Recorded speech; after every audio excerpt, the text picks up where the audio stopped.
We're Are locked you in, sure? Karl. 'Cause I hear this every time. I think every week we definitely 100% live now, and then I'll just go start to talk, and you'll just go, oh wait, no. No, normally I tell you that I'm pressing the go live, and it's a 50-50 whether OBS decides that it's working. I'm telling you 100% it was working. So OBS is working. We're recording right now. Oh, I can see Yeah. the video. Yay! That means we are live. Carl's Or for just those, got that niggly thing in the back of the head. It's like the Millennium Pause, but for podcasting. If Carl's not willing to admit that the podcast is live until until I the see it live. delay has like caught up and he can see it's live. But the YouTube delay is like a good minute and a half, right? It's why it'll never be a streaming platform. I think it's at least like 40 odd seconds. It's real bad, yes. But yes, welcome to another episode of the Wiki Weekdays podcast. I am the person leading the discussion this week. That is me, Karl Smallwood, joined as ever. I always say off camera, but you're on camera today, like slightly to my left, all right? Lucas Holland. It's your left on your picture from your perspective, but to other people it looks like it's your right. Yes, and for everyone listening like along at home, well, thank you for tuning in. For everyone watching live, you'll notice something on screen, besides mine and Lucas's lovely faces, and that is our new gimmick. Yeah. And our new gimmick is Pet of the Week. And Pet of the Week, if anyone's listening to last week's podcast, was an idea submitted to us by a fan. I did listen to it back, and I did seem like a bit of an arsehole. I was trying to take that idea, so I do apologise for that. I think it's just when I was like, this was not your idea. We expounded upon it, but yeah. Well, we talked about it afterwards, didn't we? Because basically, as soon as the podcast ended, me and Lucas were like, "That's such a good idea," and it was because I was coming up with all those ideas in my head that I'd already began to take ownership of it in my mind as something we could do. I apologise, that did make me seem a bit presumptuous, but the idea was very, very good and one we've taken on board. So, Pet of the Week is our new gimmick, and every single week, anyone watching at home, if you would like your pet to become Pet of the Week, all you got to do is join our Patreon at any tier and go to our Discord. Both of these things can be found linked below. And everyone, including myself and Lucas, because I'm looking forward to seeing some pet pics, will vote on which pet we want to be the Pet of the Week for that week's podcast. And it'll be front and centre, right there on screen. And this week's pet is Spunky. Submitted to us by the person who suggested the idea last week. They didn't wish to be credited in any way, besides us saying the pet is called Spunky. They've since passed on, and they would like them to be remembered. So everyone everyone look at Spunky like, that's a good dog. Yeah, everyone just dog, Spunky. Best wishes to Spunky in chat. But yeah, it was one of those of, since they were the one that came up with the idea, it was like, hey, at very least, you can just give the free submission for first Pet of the Week. For the idea, you've earned that much. Yes. If you would like your pet, and if you think, well, that dog looks cool and all, but my pet's way better. I've got a real cool snake that I want to show off. And that's the thing, yeah, because I was going to say dog or cat of the week, but that's... No, people have multiple different kinds of pets. Mm-hmm. Yeah, for sure. Yeah. And any pet is welcome, but mostly it will be decided based off other people in the Discord, whether you are a patron member or not. Just anyone can go into the actual Pet of the Week channel in there and just give reactions. And generally it'll just be whichever image that week gets the most reactions. Absolutely, yes. So if you are thinking out there, well, my pet could kick that pet's ass, go prove it. Come on Patreon and prove it. And your pet of the week. I have had to kind of, put that limitation on myself of there will not be, as much as in my heart, Cade and Oryx are the pets of the week every week. I'm not going to be submitting my own pets to my own Pet of the Week competition. You might just submit pictures and be like, don't vote on this, but this is a cute picture of my dog. And that was the thing I was most excited to share, but I've already mentioned the Patreon, I've mentioned the Discord. The other thing we need to mention is we forgot, because we were so excited about this new gimmick, we never put the vote up for which wiki won this week. Yeah. So let's call it a draw, Lucas. We're both winners. We are both winners. I apparently just got too distracted by this new idea that I forgot about our old gimmick. Yes. So our other gimmick is which wiki won this week. So if you would like to vote on which wiki you think wins this week's episode, you can do so by, again, following the links you'll find below. Anyone can just take part. And reminder, it's not which wiki is the subject matter you like the most. It's which wiki you thought brought the best discussion. You can also help the channel by liking, commenting, subscribing after the fact, or liking while we're still live. And Lucas, did I get them all? Did I get all the things for once? Super chats. Awesome. And then the super chats as well. I think every week I get like almost all of them except one, right? I And then you should always I have to- should make like just a instead of you getting a script, I should just make a bullet point list for you. Like you put it can on just screen. scratch each one off and like yeah, just a clarification when we say super chat. Just as long as it's an appropriate message, we will read out any message from any super chat that we get during the podcast or something. Yes. And like, we also respond to like other messages if they are like relevant to the conversation, not offer important context that we don't have at that exact moment in time. But Lucas, with that out of the way and with Spunky watching on, this as well. I like that the pet's got a really funny name because that's gonna be real. I'm gonna say that a lot. The funnier the pet name, the better. It's And like, of what's the course, funniest like pet name you encountered? 'Cause I'm a big fan of like my old housemate who called her rabbit Voodoo Vagina. well, I was about to say under that premise of like if you say that your pet has like an inappropriate name to be displayed, bear in mind the last two podcasts just off our conversations, YouTube's tried to demonetize us.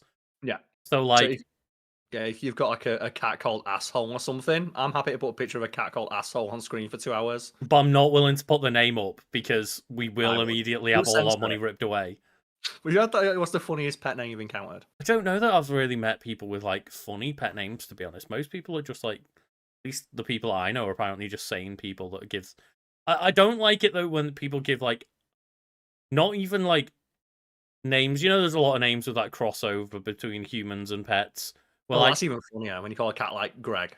but when it's like Max, like everyone calls their dog Max. There's a lot of Maxes out there, or Alfies, or like Poppies. Reggie's a popular one. Yeah, but when it's like, oh yeah, here's my dog. It's named Karl. I'm like, Carl's not. Carl's not even a half human, half dog name. Carl's like just a human name. No, it's not. You It can call your always dog throws Carl. me off. Give anyone permission to call. If you call your dog Fact Fiend or Wiki Weekends, you might get some extra bonus points for that. You might do, yeah.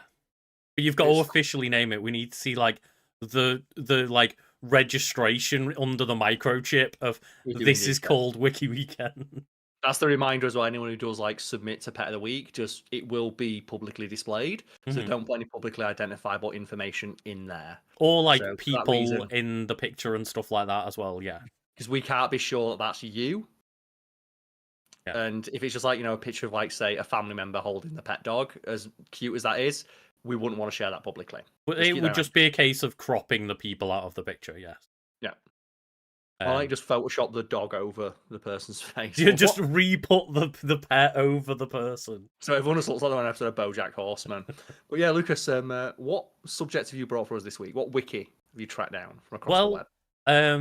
As a spoiler for the second topic of the week, you discussed something that I'm unaware of, but you told me to like, hey, here's a thing that I'm talking about for the thumbnail, just in case you want to use it.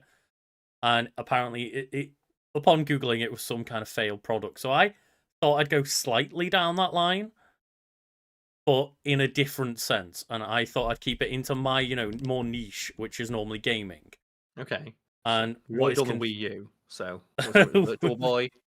We're not talking about the console. We're talking about another video game along the lines of like another infamous one, just like ET was, which is the video game Superman 64. Very fittingly for the Nintendo 64. 64. Oh, that's the Superman with all the piss filter, right? It is. It's the Superman where there's just fog everywhere. And this is one of the reasons I love Wiki Weekends, because I'm imagining a lot of people out there know, quote unquote, this story because they've seen. Because normally when someone, it's like, have you seen that thing going around of when someone says, I read an article, it means they saw it on TikTok. Mm-hmm. Yeah, That's what it is. It's like, oh, I've heard about that. Oh, I read something about it. It's like, no, you watched Scott the Woz talk about it 5 years ago, and I half remembering what he said, right? Wiki Weekends means I know Wikipedia is not a primary source, but it can generally be trusted for like general information. Mostly, yes. Like, as long as it's not being used for fucking research papers and stuff. Yeah. Wikipedia's normally kept on top of enough that when we actually go through and chronicle something, it's like gonna be relatively accurate. You can believe it you can trust it to be accurate, but you can't trust it to be as in depth as you'd want for academic purposes. Mm-hmm. Exactly. Yeah. That means, my point I was trying to make is that it gives us more information than just people always like remember like the Cliff Notes versions of stories like this. They're like, oh, that's the one with all the piss fog, right? It's like, but why the piss fog? Mm-hmm. Yeah. Let's go. Superman, the new Superman Adventures commonly referred to as Superman 64. So See, that's I didn't know already that. something I didn't know about the I've game. never heard anyone call it Superman: The New Adventures because everyone's called it Superman, and that's not the name of the game. No, apparently it's Superman, the new Superman Adventures, which, yeah, I was completely unaware of the fact that it wasn't just called Superman 64. No, I've never heard anyone say that. And that It's reminds me a little bit. Did you ever get around to watching like that Jenny Nicholson video that went super viral about like Disney? not at the moment, no, yeah. I haven't Well, got there's a around really to it great yet. point she makes in that of it's really easy to spot when someone's like an industry shill Hmm. or being paid by Disney because they won't call it Galaxy's Edge or like the Star Wars Hotel. They will call it Disneyland trademark Galaxy. They will give it the full official name that no fucker uses Mm-hmm. because Disney will not let them use the colloquial or generally understood name because it weakens their brand. But that just Exactly. makes them really easy to spot. Yeah. It's like the moment that you see a YouTuber or Twitch streamer out there going, I'm streaming Superman, the new Superman Adventures today. Is Is that that going to be paid? that Titus Interactive paid them off for good publicity. It's like Yeah. it's definitely what's happening because Titus Interactive are definitely still a company around and they definitely still care about the reputation of this game. They're probably owned by like EA now, right? But yeah, tell me more about Superman: The New Adventures. Well, it is an action adventure video game. All of those are very generous terms. Has it got citation needed written after every one of those? Like, it should have citation needed after the part where it says it's a video game because it's not a video Exactly. game, It is right? developed and published by Titus Interactive for the N64 and based on the television series Superman the Animated Series. But yeah, it's like watching somebody do because a little while ago, must have been months ago at this point, like Giant Bomb was slowly going through this game and I was like, oh god, this is It's this dire. is as bad as its reputation that precedes it deserves. It's like honestly, I was shocked at how poor that game was, even with the reputation it has. That's normally the case, isn't it? Of like the pieces of media that are widely considered like the worst. It's like, what? No, that's not. Generally, it's like The Room. It's the worst movie ever made. It's like it's not the worst movie ever made. There are way worse movies in The Room. It's the worst movie that people can sit through and tolerate because it's funny how bad it is. Mm-hmm. There are way worse movies out there, but no one talks about them because they're painful to sit through. Same like there's probably way worse video games out there, but why would you play them? Because you can't even make a funny video out of it. I mean, that's the thing is this is what I would consider maybe the bottom of the floor in terms of a real bad game that is still kind of functionally playable. Like, But in there no are way other is that games that are, entertainment. made in 2 days and thrown onto Steam as an asset flip that are worse, yes. I think it's Big Rigs. I think Big Rigs is the gold standard of bad video games because nothing will ever top Big Rigs. It's a topic for another Wiki Weekends video because it's like nothing will ever top it because I'm just going to sum up how bad and how poorly made that game is. They never put a limiter on the acceleration when your truck is going backwards. Mm-hmm. So if you just reverse in a circle, you will continually accelerate until your speedometer breaks the speed of light and your truck temporarily exists in all parts of the map at once and you instantly win. And yeah, that is totally true. And just, it's one of those where I guess it never, occurred to the game developer that you would do anything with the reverse button other than just reverse to be able to go back forward again. Lucas, the other trucks that you're racing do not have AI, so they sit still. Yeah. And when it tells you that you've won, it says you are winner, spelled wrong. Yes.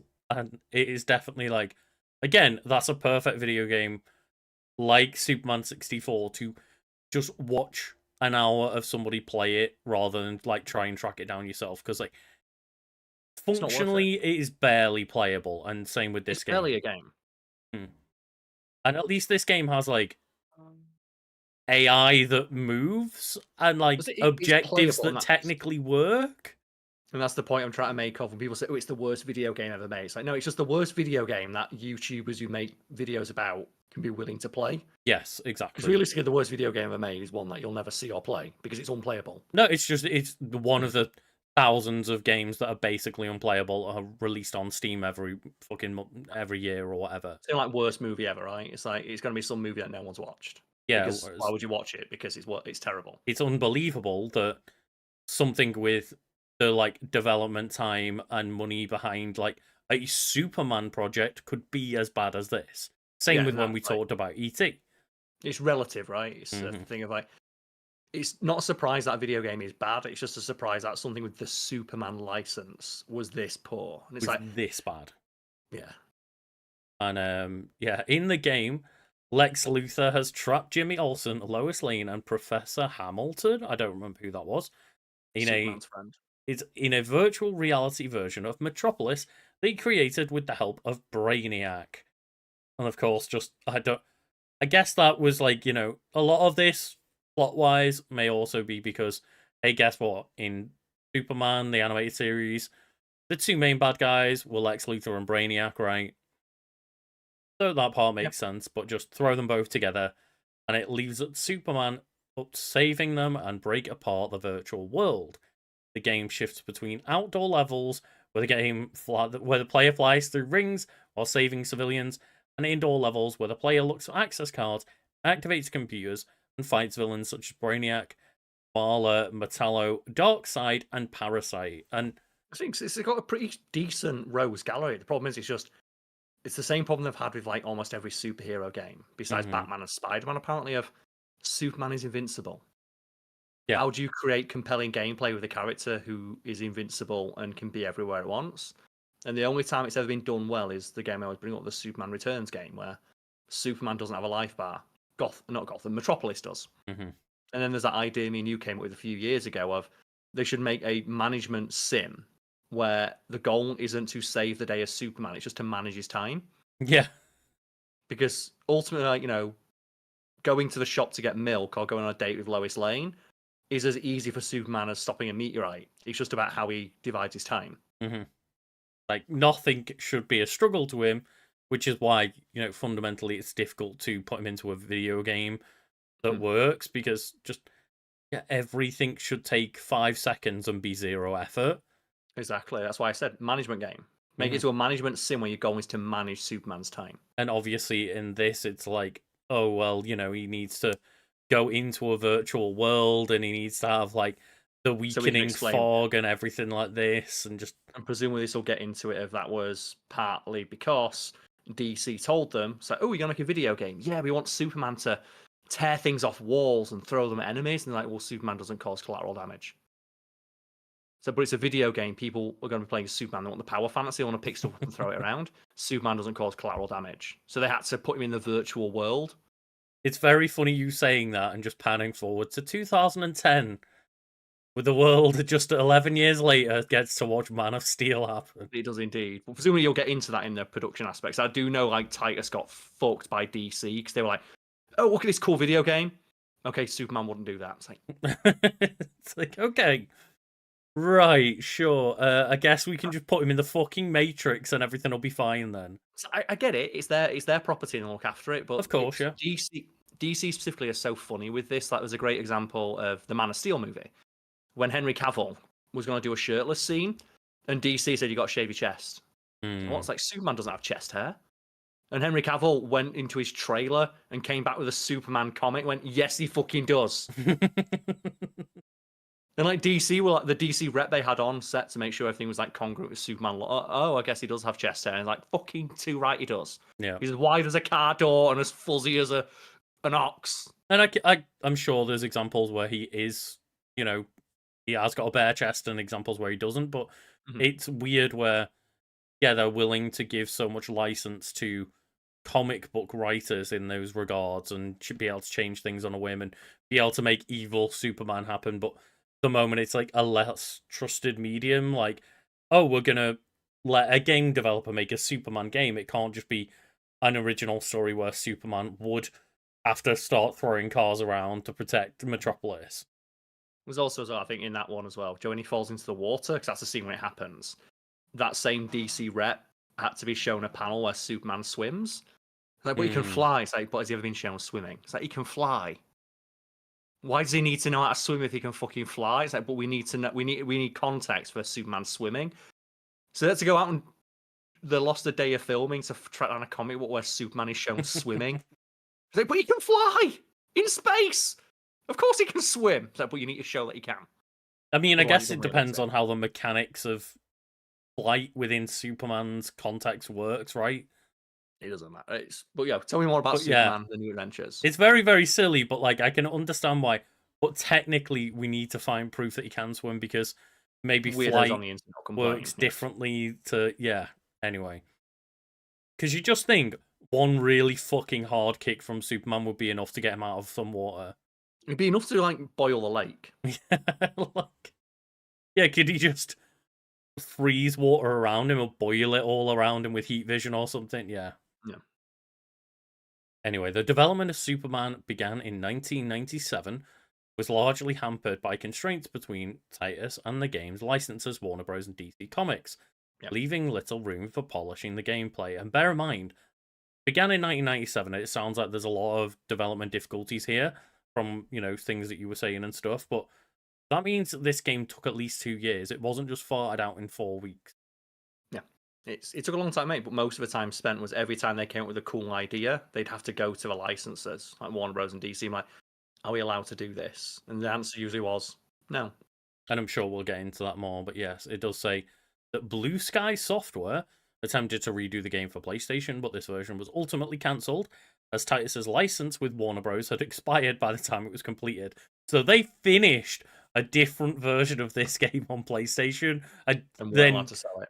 Was like, oh shit, the license has expired. And I hate that shit. Presume It's at that so point, annoying, though, when like the reputation of Superman 64 or whatever it's called is already out there, and they're like, can we release it on PlayStation? We've got a finished version. DC at that point are probably not wanting to renew that license and just like, nope, get out. Get rid. Not worth it. With 3 E3 presentations and positive press conference. I'll try that line again because I meshed up all those words. You meshed up. I meshed them all up. There's no redos on a podcast, Lucas. It's live. No, I know. But with 3 E3 presentations and positive press coverage before its release, Superman 64 was released to strong sales and positive consumer reception. However, and that's the thing, people always forget this stuff, right? Yeah. Because, okay, yeah. It's when everyone says, oh, GoldenEye was great, so go back and play GoldenEye. It was great for the time. I mean, but this wasn't great for the time, Karl. Mm-hmm. It just, Superman fans went, I like Superman. That's what happened there. But good thing they continue to do to this day, right? Yeah, like, critical reviews were extremely negative, panning its unresponsive controls, technical flaws, repetitive gameplay, overuse of distance fog, and poor graphics. It is widely considered one of the worst video games ever made, which again, by that, we once again mean of like a relatively well-known scope and scale. Yeah. It's like, it's not one of the worst games ever, because a million games get farted out on mobile and Steam and Twitch and all these different platforms. In terms of one that actually got coverage, it got a budget, it got like widely released, it is well known. It made it to E3. Yeah. It made it into the consumer's hands. But in that vein, it's like, what is like the worst game you've played? Just like, not objectively, be as subjective as you like. Like, just for you, what was the worst game you played? There were some pretty terrible sports games that I played back in the GameCube days. They were always so bad, right?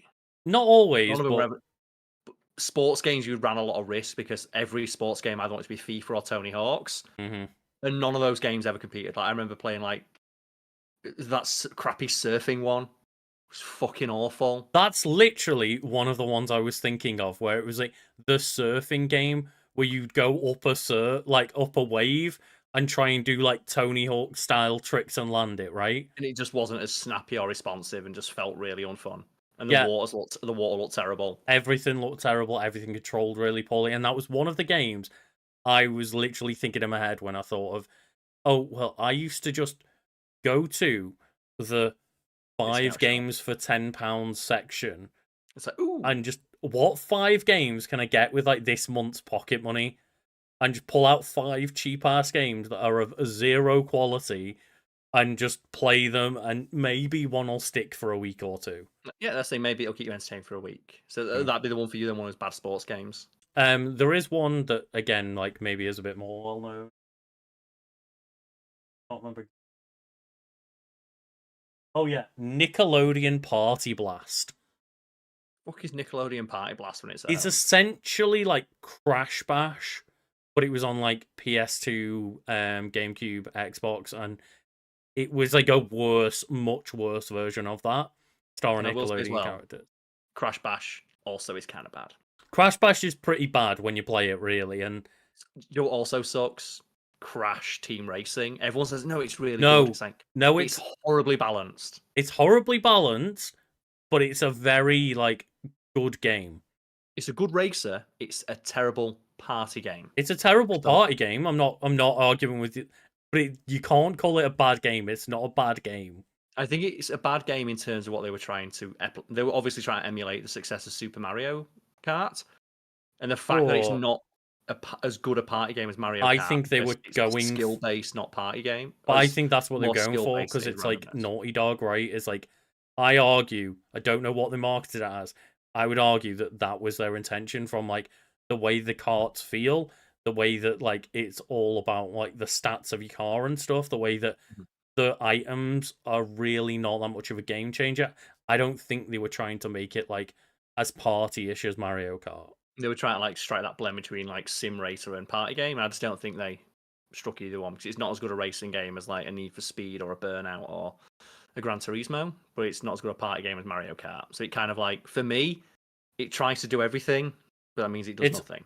It's a more fun racing game than Mario Kart 64 is nowadays. Like, if you go back and play them both, like Mario Kart 64, like doesn't control as nicely, and neither of them, I think, like hold up to the best standards. I think arguably, maybe the best one, racing. Come fight me. Diddy Kong Racer was a better racer, but I still think Mario Kart is more fun. Mario Kart's the best of the party. Like in terms of if you just want to give a bunch of people of like no skill a kart game on those consoles. It's not about no skill; it's varying skill. Because I'll never forget. It's like one of the. It's one. Do you know like anti-fun?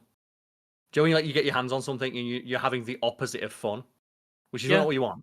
And it's when I think I was playing Crash Team Racing with Brad, who played the game all the time, and I never played it once, and he just lapped me immediately. I mean, well, how do I win? It's like no, get good. It's like so I'm not having fun.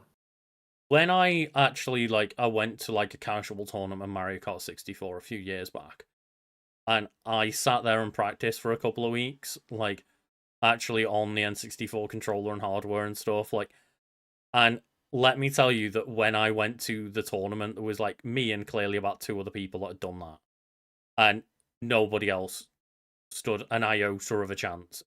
That's in a competitive sense, right? Like you were there to win £4 of a bar tab or something like that. Exactly, but at the same time, even Mario Kart 64 gets to that point where like, oh, you have zero chance against someone that knows what they're doing. Same with Crash Team. I always feel like at least in Mario Kart, at least you get the fun items when you're in last place.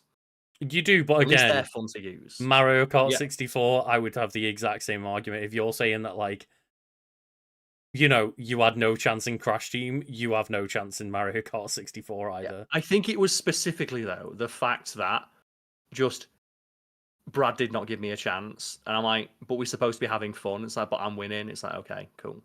I mean, yeah, there's that. Like, it obviously, it's like when we've played Smash Bros. With friends before, right? Of like, you've got to slap items on. We put items on. We don't go like super hard in on them. We give them a bit of space.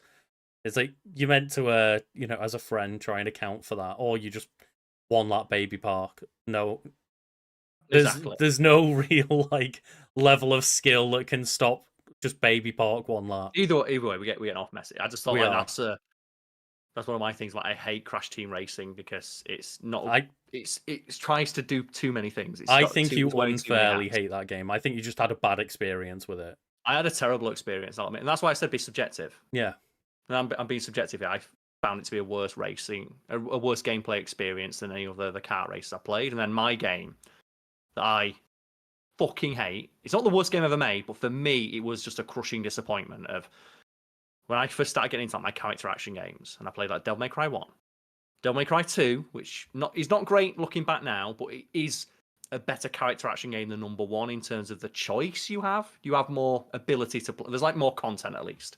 I mean, Then yeah, Devil May but Cry even 3. back in the day, people were giving it what, like 4 5s out of 10s. Like it wasn't considered good even at the time. But there's still a lot of content there for like someone who's 13 years old and he's just dipping their toes into this genre. And then I played like Devil May Cry 3 and then Bayonetta. And then do you remember Ninja Blade? Ninja Blade. No fucker remembers Ninja Blade, and I got that after playing through Ninja Gaiden Black and Ninja Gaiden 2, I believe, and thinking, well, it's another ninja character action game, it's going to be sick.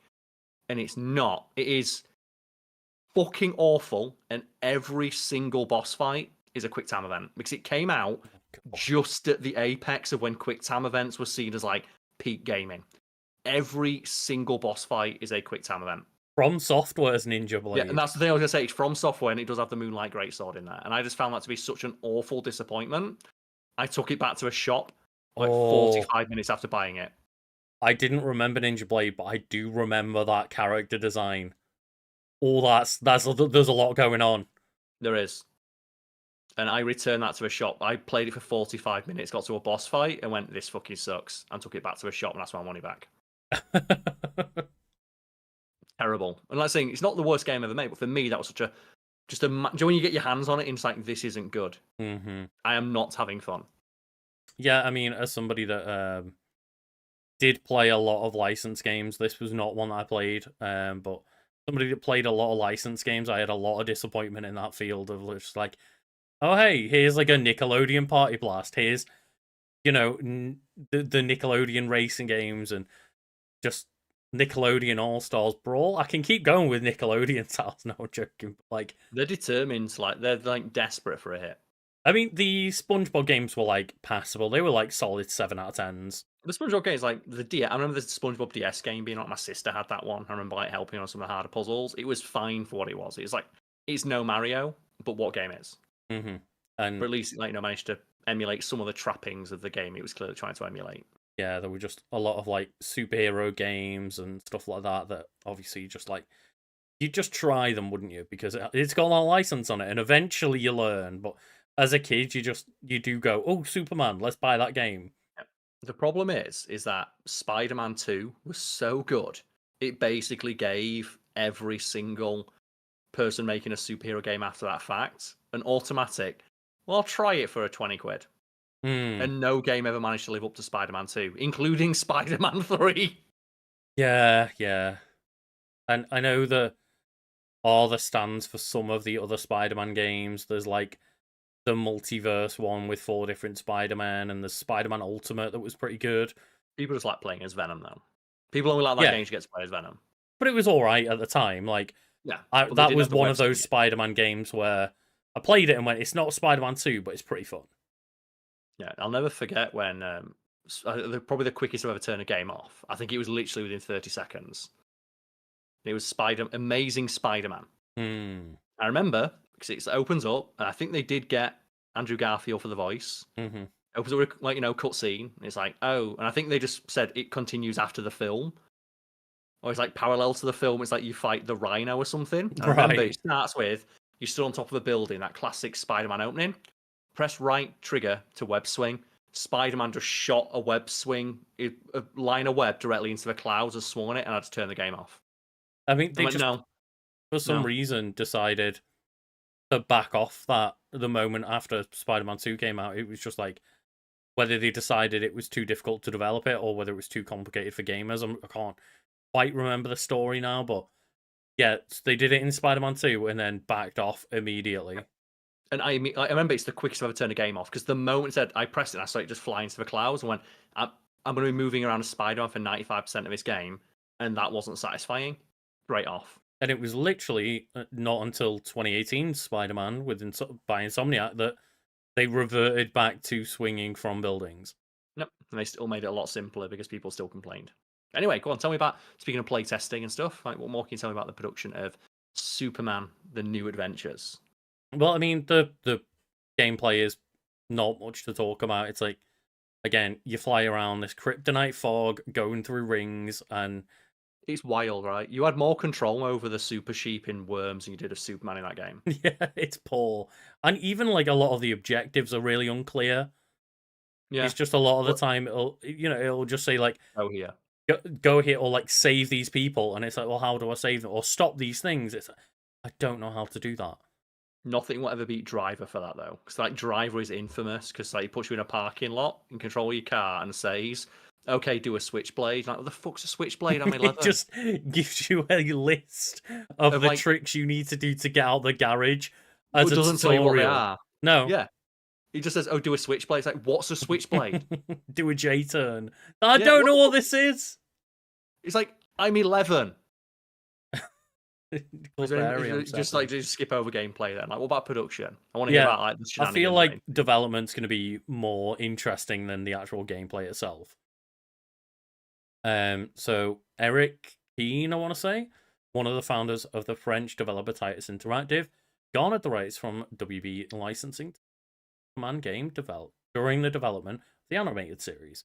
Hearing about the upcoming show in the Philly's office, Titus Kane went after the license as no other company would. He recalled in a 2015 interview that Warner Bros. Asked me 3 times if I was sure of what I was doing, which is a great way to start a project. Because when the company owns the rights, like, are you sure you want to make a Superman game? He's a Yeah, very hard character to translate. It's a very expensive character to translate because Superman does a lot of literally super things. like, do They you must be know hard what to you're doing? emulate Do and you know replicate. what you're signing up for here? Like, Are you aware of how big this license is? This is like the single biggest piece of intellectual property. well, it does sound like that was the only thing that this person was aware of. Eric was just like, okay, I don't actually know how to make a Superman game, but I do know that Superman's a big ass license, And and if I there's a can get TV it, show coming out. yeah, and if we can get it, and that Superman TV show was real good. Yeah, because Like, New it was Adventures of the Superman is like the precursor gold to standard. Justice League, right? Yeah, Because it's the gold standard for Superman besides like the Fleischer shorts.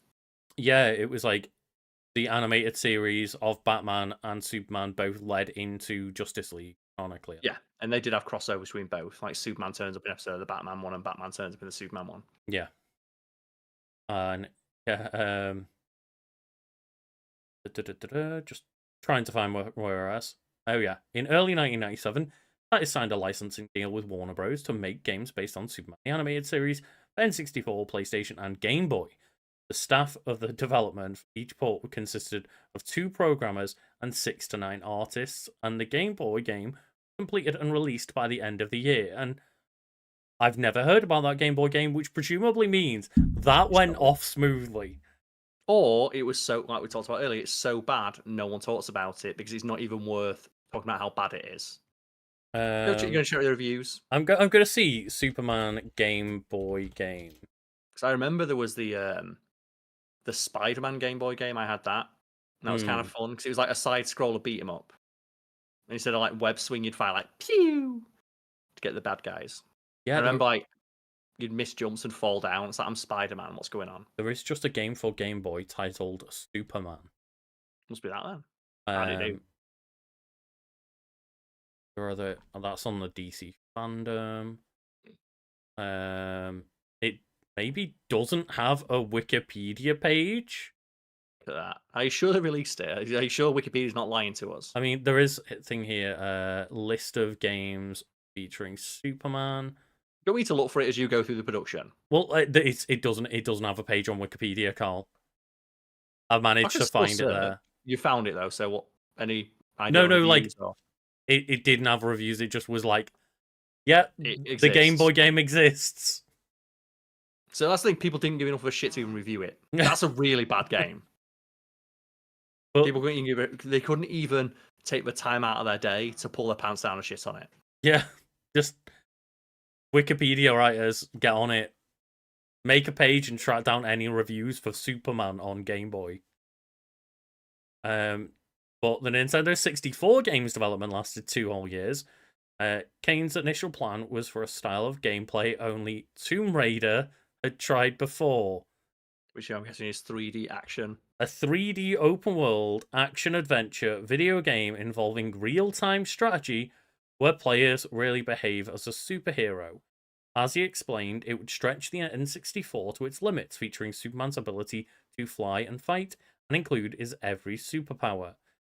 But ultimately, it would be too much for Nintendo 64's limitations, and as a result, less than 10% of the original design was implemented into the final product. See, they could have done it one of two ways. You could have made a flying game, made it a flying game, just like what Rogue Squadron did. Is that the flying game on N64 that everyone likes? Hmm. That's like Star Wars Rogue Squadron. Just make it about flying, or like a Star Wing game, where it's your Superman, you're flying, and instead of firing like laser beams, it's his eye lasers. And it almost sounds a little bit like they had a decent idea here, though. Well, that's always the shame when you hear about stuff like this. Like when you say 10% of it was implemented, it's like, well, we were limited by time and money. Tell me. Well, Bombshell. oh no, actually, to be fair, maybe this fair. decent idea might have come from Warner Bros. So, only a few days after the deal was made, the Warner Bros. Licensing team had changed. Based on Kane's testimony, the new group instantly hated Titus and the project and tried to stop its development. The first demand was, again, not an awful idea, was to make Superman a SimCity-like game where Superman would be the mayor of Metropolis instead of an action game. There we go. That's the game I want. Like, so Perfect. the new licensing team had actually got a decent idea behind them. It's the only way to realize Superman because he's unstoppable. There's no way, like, make him the mayor. That's the game I pitched earlier, right? That's what they should have made. That game would have been way better. And you know, you'd hope it would be based off the fact that, you know, if they could develop it for the N64 and stuff, but like SimCity's on the fucking SNES. But like, yeah, I mean, I'm hoping that the whole point would be he's the mayor of Metropolis, and then, you know, you manage Superman's time, like we were talking about and stuff. Well, and not just we don't know the extent of their pitch, but yeah, like it's a way better pitch to make it not an action game. Because you're not going to be able to make an action game. It's either you're going to solve every problem instantly and it's not going to be satisfying, or you're going to make Superman 2 weak, which is not satisfying. It's like, did you ever play any of those, like, oh, this is a real bad one. There was an Incredible Hulk game based on the Ang Lee Hulk movie for the GameCube that I had. And it was fucking awful because the Hulk had a life bar. It's like, he's the Hulk. That's not the Hulk Ultimate Destruction game, Hulk right? Ultimate Destruction whips ass. I was going to say. The Hulk can die in that, but his life bar is so big. And the more you attack, the more his life bar goes up, so you basically never die. Mm-hmm. But there was an Ang Lee Hulk one where the Hulk had a life bar. And it's like, he's the Hulk. Right, the Ultimate Destruction one was actually fucking sick, and it played like Prototype, because the team who made it made Prototype. I was going to say, I thought that there was a cool game that they'd made after that. Yeah, like... Radical. But the one that was like... you mentioned crappy tie-ins, and it was awful. And there was like a bunch of like Bruce Banner sneaking sections, and where Bruce Banner gets shot. It's like, he's the Hulk. And yeah, it does kind of just go on here of like, Warner Bros. Got more coercive after Titus rejected that idea, going against any decision of the French developer. Often their reason for rejecting ideas was that Superman would never do the things that Titus proposed. Elements just ripping off pizza buildings, right? Yes, exactly, yeah. And it doesn't go into like the details of that, but does say, you know, elements that survived, such as Superman swimming underwater, were kept in after Titus staff members showed documentation of the original Superman comic. So yeah. And the same thing happened with like Henry Cavill a few years later. We don't believe that Superman can swim, and they have to be like, look, he's Superman swimming. He's Superman, he can swim. Some changes were mandated for reasons of putting the fictional DC Comics hero in a positive light. In addition to the limiting of Superman's powers and removal of breakable architecture, there you go, the game was set in a virtual world in order for the titular hero to not harm real people. Although the ring stages were originally supposed to just be the tutorial stages, they became a regular part of gameplay due to other changes. Yeah, because there was nothing else they could do. They couldn't think of a way. And that's why make the Superman management game. Mm-hmm. Yeah, an action game featuring Superman is not going to be satisfying. It's going to be it'd be a Sora's Wrath, right? Where it'd be a cutscene where you mash buttons and win. Well, at least they made the cutscene game well. Yeah. Like, that is a game where the whole concept was basically, we're going to put a bit of character action in, but mostly it's mash buttons to cool ass cutscenes, and they pulled that off. They did, yes. They're not satisfying to play, but they're visually interesting to watch. It's a very cool game to watch through, yes. Which is why I've always been tempted to like pull out for a stream game at some point. Because like, you play it because I always get, oh, if you like character action, you love Asura's Wrath. It's like, no, I played it. It sucks. It's not a game. It's a cutscene where you press X all the way through it. oh, Yes, I finished that happens in it, yeah. Redemption. But like, Yeah. I'd like to stream it for other people to see how cool, To see how wild like it gets, the yeah. story is and how wild it gets and stuff. Yeah. That's what always cracks me up. It's like, oh, you like this game, so you'll like this game that's worse. It's like, no. But I love the idea of like, you talk about Driver. Can you imagine if Driver, one of the main stages of Driver, like a third of the game, became go back into the basement and do the story all again? The best thing about Driver is trying to hit people with the car.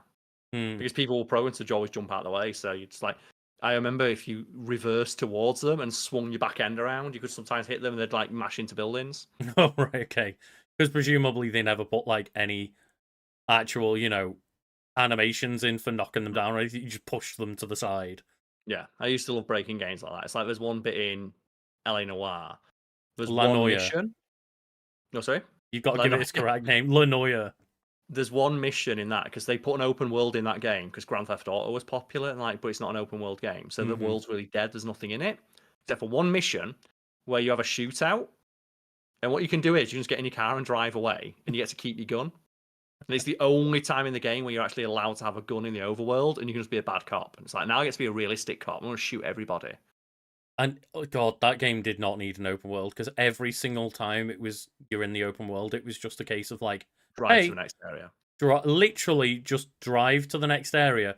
But because you're like in the 40s or 50s or whatever, your cars don't go very fast. The cars are all super slow, and you're just driving around LA with nothing to do in between the missions, no reason to drive between them. Like, no reason it shouldn't just cutscene skip. Yeah, no collectibles, nothing. Nothing to shop. There's no like open world missions, no Radiant missions. You can't even use your gun. Yep. Because that wasn't the primary focus of that game, and they made them put it in. Like, there wasn't even random chances of police car chases happening. Like, what's the point? It literally should have just been, okay, we're in the next mission now. That's what they tried to make. And then they just told them to put the open world in. Yeah, that's what I mean, is like, there shouldn't have been the open world to drive in. Like, the open world could exist for when you need to drive in the missions, but driving to each mission, it meant zero. Worthless. Yeah, it was worthless. And that's why I said the funniest thing to do is bug the game out so you've got your gun in the open world, because the game can't handle it. Because it doesn't know what to do. Because like when the police turn up, they're supposed to turn up and arrest you. If you like crash into people or something in the main game, they don't expect to have a gun. So when they turn up, you just start shooting them. Like, wait, what? The AI can't handle it. It's like, I've gone rogue, baby. Cole Phelps. I'm the Shadow. He's become the Coal Train, baby. I've done it. You can't stop me. Oh god! And this sounds just painful. Okay, tell me. Yeah, it says that all of these conflicts result in a delayed production process where it, quote, took Titus months to get every single character approved, and it led to an inability to fix bugs and issues associated with collision detection and controls that the final product would be criticized for. I feel as well with collision detection, because I always Superman, he just flew through it. It's like, oh, in my game, Superman flew through the wall. It's like, yeah, he's Superman. Just to say that, right? Yeah. It's like, oh, Superman keeps colliding with walls. It's like, yes, he's Superman. You don't think Superman can fly through a brick wall? Are you stupid? But he can't fly through virtual walls while he's weakened by kryptonite, Karl. Oh, that's the thing. Have they told about the kryptonite fog yet? Well, it just offhand mentions at the start, just he's in a virtual world where the whole world is filled with kryptonite fog, which limits his powers. Why would virtual kryptonite hurt him? That's the thing, right? And that's it says here, because I've gone back up because it was in the gameplay bit. It's just virtual Metropolis is filled with what the developers call kryptonite fog in a apparent effort by Lex Luthor to diminish Superman's abilities, which is actually a thing that's just used as a technique to mask the game's poor draw distance and performance. Is it And it's not an inelegant solution. It's just really funny because Kryptonite's green, so it just looks like Metropolis is just covered in. It's like my room right now. Yeah. Just it's covered in this perpetual green piss fog. Imagine Karl just had a smoke machine going the entire Yeah, time. imagine if I turn my other light to be green. There we go. Now I'm in Superman 64. Lucas, I'm surrounded. No, the piss fog. And I hope your piss isn't actually bright green, Karl. I'll just say that much. But yeah, apparently NPD Group reported Superman being a top 10 seller in North America during the weeks of June 1999. That Superman show was real good. Yeah, and The front of the box was just. You should presumably have a picture of the box on there. It's just a still from the show, right? it is, yeah. And in July of the same year, Titus announced that Superman had been the third best-selling game for the N64, and over 500,000 units were sold. Yeah, right. Take that, Lex Luthor. And I'll go here. Aggregate score though for game rankings is 23%. Not bad.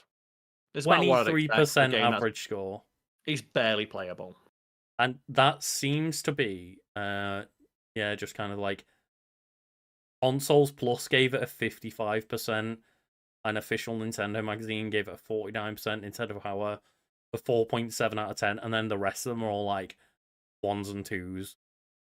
Like a lot of bad ones. I do wonder though, as a reviewer back in the day, would you like rub your hands together when you get a shit one? It's like, oh, it should be a fun review to write. So, as someone who used to write a lot for a living, the worst thing to write about is something middling. When something's really bad or really good, you can really sink your teeth into it. Yes, yeah, but like, I imagine when it comes to video games, though, that's a bit different because you're the one who's got to play through all of it and then maybe, like, at least finish it, if not go through and replay some bits or, like, go for the completionist run, like, depending on how long the game is, obviously, but at very least for most people, the expectation is to finish the game, which, watching a bad movie, there's nothing stopping you when the movie's bad. You've got to play Superman 64 to write the review. That would just fuel your anger, right? Yeah. Fuel mine. I'd be so mad. But it wouldn't have me rubbing my hands together like, yeah, what a great time I'm going to have right now. It's like that legendary bad review of, like, I think it's like a Sims expansion pack that's like a H&M clothes pack, and rather than writing a review, just the guy imagines the cocktail party where the two executives of like Maxis and H&M met, and he talks about how he goes home and can't look his wife in the eye because he feels dirty. It's like, I bet that writer had a lot of fun writing that. I mean, that's the thing, yeah. Like, the writing part you might have fun with, but again, when it comes to, I've got to actually, for the review process, like, go through and play all of this game, like, that's a bit different. There's a lot of barriers and technical difficulties in your way when it comes to a video game review. Yeah, and here's like a pro tip, everyone. YouTubers who make fun of games, a lot of them don't play the whole game. Oh, most of them don't, right? Most of the ones who make it I'm specifically talking about the ones who make it their brand to be angry. Yeah. They don't play their games. And a lot of the time they'll either, play the start of it and get angry about it and get some footage. Or what's even worse, I've heard, is that I've heard that a certain YouTuber, I won't say who, but like they did like an horribly bad game, and they just got like someone on their editing team to play through the game and get all the footage. They literally played the first level.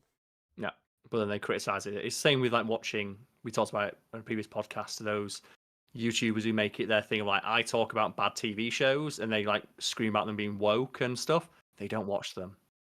A lot of the time, they record those episodes before the show goes live. Or that's why they're able to go out on day one, because they record their things based on stuff they've heard other people say and then just put clips in. And then, there's the other side of things where like they get obsessive with it and play it like 50 times or watch it 50 times to talk about like how awful it is and all this jazz. But yeah, generally that's not the case.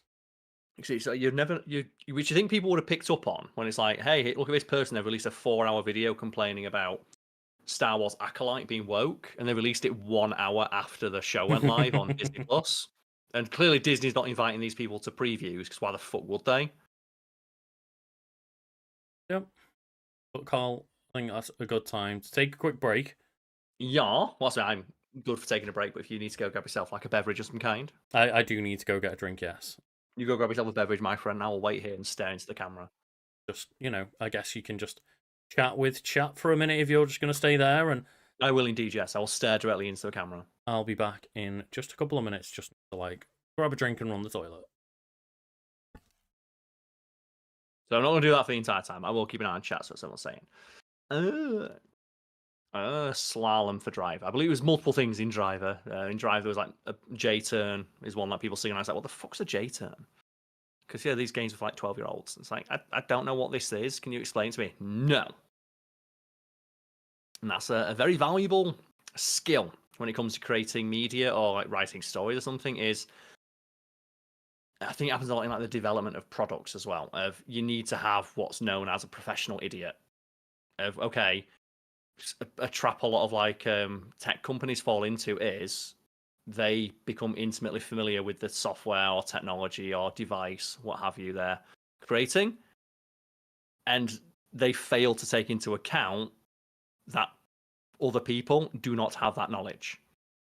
So something that Nokia does, and the phone manufacturer, is when they create new software or a new device or they add like a new button or something, they'll bring in people who don't know what it is and hand it to them and ask them to try and figure it out, and they will then make adjustments as required based on how intuitive the device or bit of software or addition is.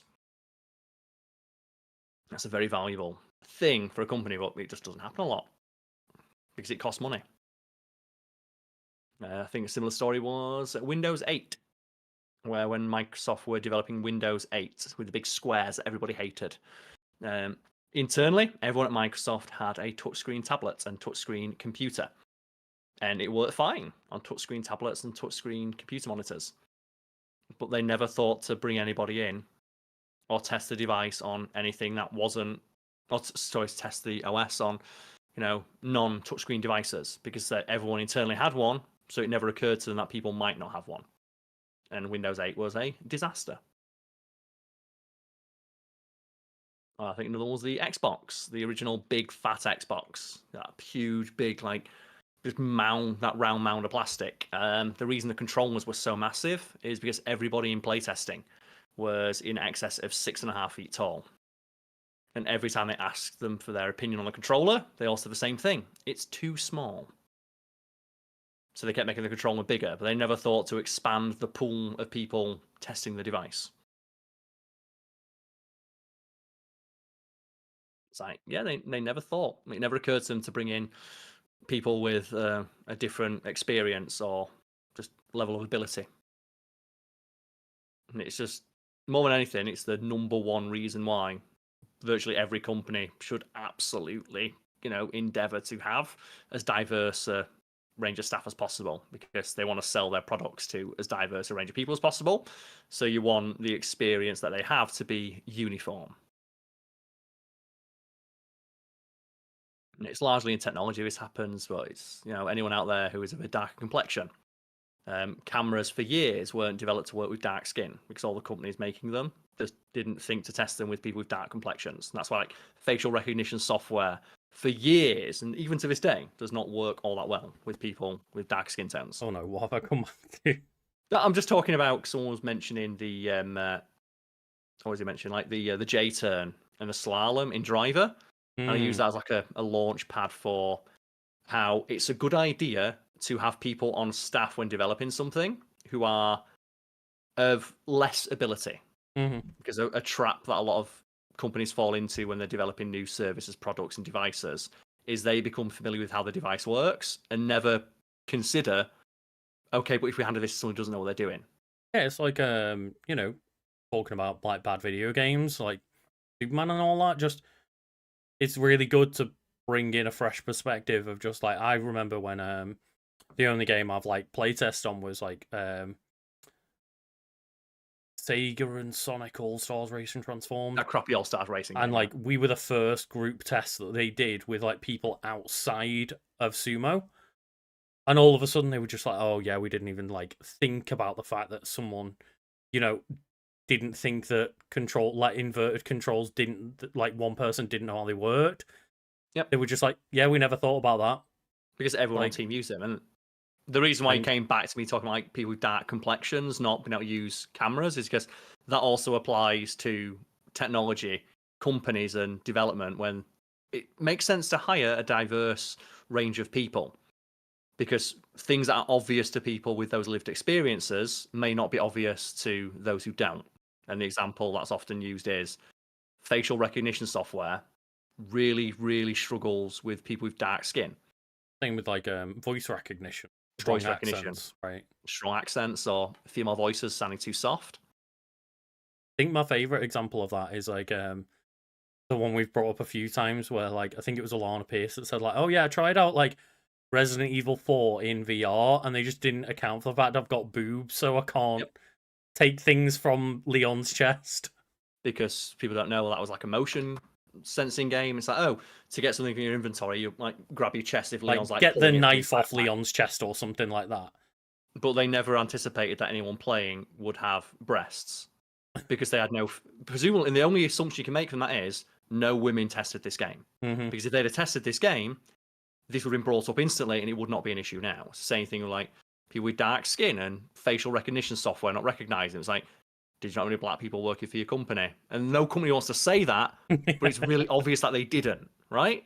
Or not many people like that testing the game, right? Like with a bunch of like pasty white males. Like, they don't want to say that, but it's pretty obvious. The evidence is kind of already there, isn't it? Like, so, oh like, dear. I think the example of that I always think of, like, yeah, it was like a bunch of women were talking about how what's the most obvious, this was designed by a man who didn't consider the, like, you know, that women would not want to do this thing that you've seen. And one is like, oh yeah, there's this car thing that like modern cars have now, where as soon as you sit down in it, your doors automatically open. And it's like, I can't think of any woman who'd ever want it on by default. No. That is like why there is not a single woman I've ever met who wants that shit on. And if any guy's thinking, well, why would that be a bad thing? You're exactly the reason why you need women on staff to tell. Yeah. We don't want this. And Karl, like, as we move on to housekeeping, yes, just, you know, we'll get that out of the way. I just, you know, thought for everyone at home, whether or not the game? this gets no. I was just going to talk about, like, you know, I'm gonna crack open a nice fresh can of Pepsi, and Pepsi, please send me some nice free cans of Pepsi Max. Just it'll never get round to any company, but just every time I'm like, please, just in case. But yeah, just That's when I crack open a can of Coke and just kick the fuck out of you. Let's go. I know that some people like just like hearing that little ASMR, just cracking the can open. And there we go. Change my lighting so I'm no longer in the Superman green piss fog. But yes, we're in the housekeeping section. So as Lucas like tries to shill the fuck out of some Pepsi, I'm always trying to shill out, Karl. You know me. We've got to do. We can shill some more. You know, as mentioned at the start, subscribe to our Patreon, subscribe to our Discord pages, check out our alternate channels like Fact Theme for me, Lucas's gaming channel. I've got a Twitch stream and a Twitch channel you can go follow. Same for Lucas. We're on social media. They're all linked below. It's just every link below that you like look off, just click it. And I will say that, like, anyone, you know, in live chat, just let me know if this is something you want to watch me do on Twitch, because I just recently platinumed Elden Ring. Okay. And I had to do, like, you know, New Game Plus and New Game Plus, like, Part 2 or whatever to get the 3 endings. If, you know, I did it on my Twitch, would people be interested in me not necessarily speedrunning it, but trying and just going through Elden Ring and beating New Game Plus in one sitting? Because I reckon I could get that down to a solid, like, 2-3 hour stream at this point. Probably, yeah. That's it. If you know where all the broken shit is. Well, I've got the broken stuff because it'd be New Game Plus, right? Game Plus, of course, yeah. So, like, I remember, like, when I was going to, I finished the second, like, ending. I was like, right, I'll just get a little bit in to give me a head start. And I was, like, halfway through the game within an hour. It's a surprisingly short game when you know where you're going. If you just get through and go, like, boss, and know exactly where you're going, it doesn't actually take that long. I was in the capital city within an hour. Like the speed run for the game's like 40 minutes or something like that. Something crazy, yeah. Oh dear. But yes, is that something that people like to see? Just let me know. And that is an idea that I just had, like, after doing that and being like, man, I'm actually blasting through this game on New Game Plus very quickly. Mm. Got anything for you specifically to plug while we're on it? No, just my usual. I go subscribe to my Twitch stream. I generally try and play a game at least once a week. Normally it's Metal Gear Rising Revengeance, but maybe one day I'll find a new game. But as I'm speaking right now, I don't think that's very likely. No, and Bailey in chat asks what level did I end up when I did it. So I ended up beating Melania at like level 246 on my first playthrough. So I basically stayed at that level the entire next 2 playthroughs. But here's the thing, though. What you didn't notice is if you go into the games code and you look at Melania's level, she's on like New Game 45. The bullshit she's got. Like, she's from like Elden Ring 2, where her build. Oh god, but yeah, I figured that might be a fun idea for me to do at some point. Why not? It's a fun game. Karl, I guess we've got a nice easy little one there for everyone then, and just anyone watching live, just give us a like so everyone else can find us more easily. But what have you brought for a wiki this week, Karl? Well, oddly enough, it goes hand in hand with what I was talking about in, like, the interim while you were grabbing your cool can of refreshing Pepsi that we would love to have sponsor the stream and the podcast. And that is just people making devices without considering, is this actually a product people want? So we're talking today specifically about the Juicero. And you weren't familiar with the Juicero now? I was not, no. You most likely are familiar with the concept, though, of just the idea of who is this for? Oh, yeah, sure. And, like, and also the idea of, like, tech bros coming up with solutions to problems that don't exist. But then trying to market them as this genius solution. It's like, why has no one thought of this? Because it's stupid. For example, you've seen, like, the tech bros who try to say, well, why has no one thought of an Uber that's really big and stops at predetermined places in a city that anyone can get on? It's like, that's a bus. Karl, did you just say tech bros when you went to say Elon fucking Musk trying to decide to build a, like, single person train system and then be like, look, you could do this in every big city in the world? Yeah, you've just made a train but worse that costs more money and is private. It's like, you're familiar with that idea, right? Of, like, yes. But that's what the Juicero is, and it's like, it's often held up as the sterling example of just corporate hubris of, like, these fucking idiots who've just got money and think that having money makes them smarter than everyone else. I'm like, why did nobody think of this? Like, because it's stupid. Honestly, I go on TikTok quite regularly, and I also am quite a foodie and quite a cook in my spare time, and I often save a lot of recipes, and the amount of things where it's like Amazon kitchen finds that you'll love, and it's like, oh, so someone made just a completely unnecessary invention for, like, chopping a vegetable. Yeah, we've had that for about 50,000 years. It's called a sharp rock. It's surprising when it comes to cooking. Basically, there's no innovation left because we're done. It's like, we've not really gone that far beyond, like, sharp rock, flat rock, and slightly curved rock. That's really all you need, right? And then maybe, like, big round rock. I mean, the thing that I would love to see kitchen-wise an improvement in is just better, like, heating systems of, like, just better ovens. I know we've got air fryers, with but induction hobs, right? Yeah, but, like, induction hobs suck. Like, unless you use the right pans. A fire, you don't use the right pans. No, but a fire is just still better and more consistent than an induction hob. No, it is, but that's a different conversation. I'm not talking efficiency and power usage and stuff. I'm talking about better. Yeah, we've not figured out how to top fire yet. Like I said, I remember when I went to, like, a museum once, and, like, here's some, like, historical cooking implements, and it's like, so what's this? Well, we're not really exactly sure, but we think it might have been used for, like, milling grain, and it's just like a flat rock and a round rock. And we basically that's all.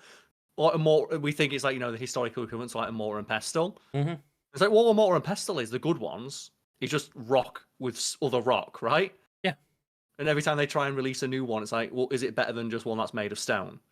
Well, Well, no. even look at like giant mills now. It's just big stone that rolls over things. Like it still is the same base concept, just made bigger and more efficient. Because there's not much more you could, because it's really hard to refine upon big rock. Mm-hmm. We figured it out, right? And that's what like Juicero essentially, it's an example of someone trying to solve a problem that does not exist and then failing spectacularly. So the Juicero was an American company that designed, manufactured, and sold the Juicero Press, a fruit and vegetable juicer. The Juicero Press featured Wi-Fi connectivity and used proprietary single-serving packets of pre-chopped fruits and vegetables that were sold exclusively by the company via subscription. So, Lucas, from that, it's got like 5 separate things that are all like, do you know there's like every time a new product comes out, Yeah. and it'll have like there's that one fucking thing that you hate. Like everyone nowadays hates that everything's a subscription service. Yeah. Or when you go to a restaurant, it's got to be a QR code. Or you hate that everything's got to be connected to the internet. The Juicero has like 5 separate things that are all like, I hate this. It's like the moment you said it was a juicer that's like Wi-Fi enabled, single-use like plastic packaging, proprietary like usage of it's like the thing. It's every buzzword that people like filter out of Amazon search results, right? Yeah. So I have like one of those like crappy little coffee pod machines, and I use Nespresso. And do you know the reason I use an Nespresso one? Because you can get like Nespresso licensed out the design, so you can get like Costa, for example, and Starbucks make their own Nespresso pods, and then some other less, like altogether like nefarious companies just rip off the design and they'll work in your machine. Then you have Keurig, and they're the company you probably heard, Lucas, who put like infrared technology in their coffee pods to stop people from using third-party pods. Is this like they've got some kind of system to scan the pod, and if it doesn't come up on the right thing, it'll stop your coffee machine from working? Yeah. Fuck my life. And not only is that like really fucking annoying as a customer, it means that they cost more. Mm-hmm. And the Juicero had that, but also 5 other bits of bullshit no one wants, right? Yeah, like I just don't understand the idea of, hey, we've got a juicer. You know what we're gonna let you do with the juicer? We're gonna not let you juice things. Yeah. Well, no, we'll let you juice things, but only things that we sell. No, but we're gonna let you juice pre-cut, pre-packaged packages that we sell you, and that's it. Yeah, but Lucas, it gets better though, because already, if I just came to you, Lucas, if you were a billionaire, you're on Dragon's Den, you're on Shark Tank, and I came to you with that idea, I'd be laughed out of the fucking room, right? If that is so anti-consumer, no one's going to buy this, right?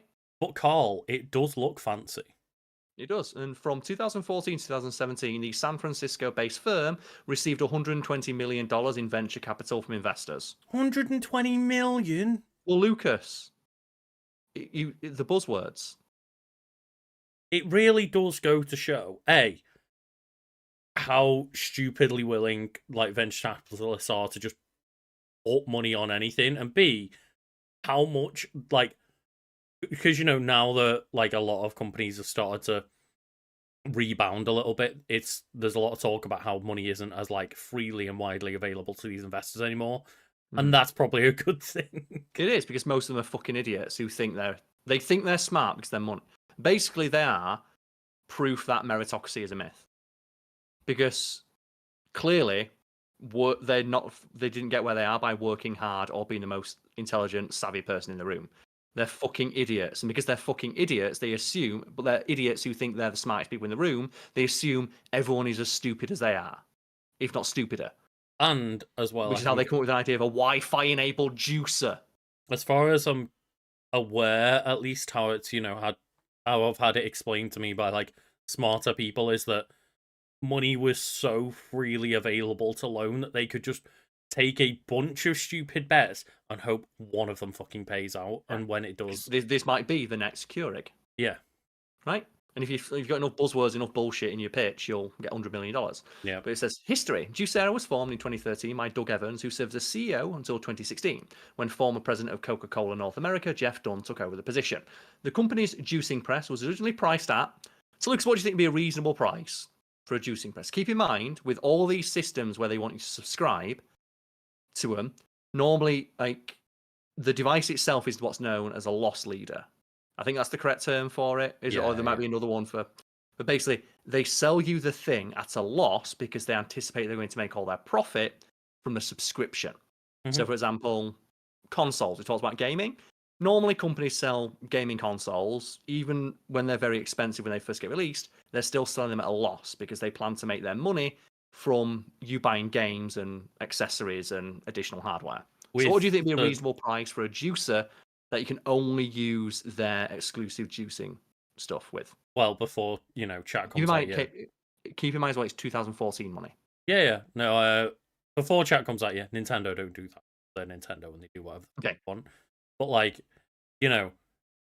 I unfortunately, when I was looking for the thumbnail, the first things I saw was, like, the headlines to the pictures. Okay. Like, so I do know roughly that this was, like, $700 or something, right? $699 when it launched in March 2016, but this was reduced literally less than 8 months later to $399. Oh, okay, that's a cut. Which also shows as well that they could have sold it for that and still made a profit, which just does nothing but diminish your trust in the brand, right? When you see a cut that steep, that quickly, all it does is make you think, well, why didn't you sell it for that cheaply? You were trying to rip me off, right? So all these stories you hear about big artists who are like having to slash this price of their tickets because they initially sold for like $500, expecting to get Taylor Swift money. No fucker bought them, and now they're selling for like $40. It's like, and then people start buying them because they feel ripped off at the idea that they could have been that price all along. Well, that's the thing, right? Is if you're willing to take a cut from $6.99 to like 8 months later it being $3.99, then all you're telling consumers is we just wanted to squeeze an extra $300 out of you, and who then is going to trust you, even if like they for some reason didn't already like see through your bullshit? It's like it's that, again, I forget the person who said it, but it's like that great tweet summing up why using AI in marketing is a stupid idea, because the summation of what they say is, when I see you using AI in your marketing, it just makes your brand appear feeble and impoverished. It immediately makes me think you've got no money for marketing. It's the marketing equivalent of carrying a fake Chanel bag. Yeah. Why would you do it? All it's doing, it makes your brand look worse because it makes it like you can't afford to advertise, which means I don't have trust in the quality of your product or service. Because if you can't even afford to pay someone to make a decent ad for it, surely you can't afford to make the product or service decent, right? Yeah, and then you've got, like, I guess the opposite side of things. Of a good example is Beats, right? Where none of the money went into the product. It all went into marketing, into like the branding, into giving them away to celebrities to make everyone think that they were great. And they're decent quality headphones, but they're nowhere near the quality that they charge for. And just, I'll give a shout out to the headphones that I use. These are fairly expensive. These are Marshalls.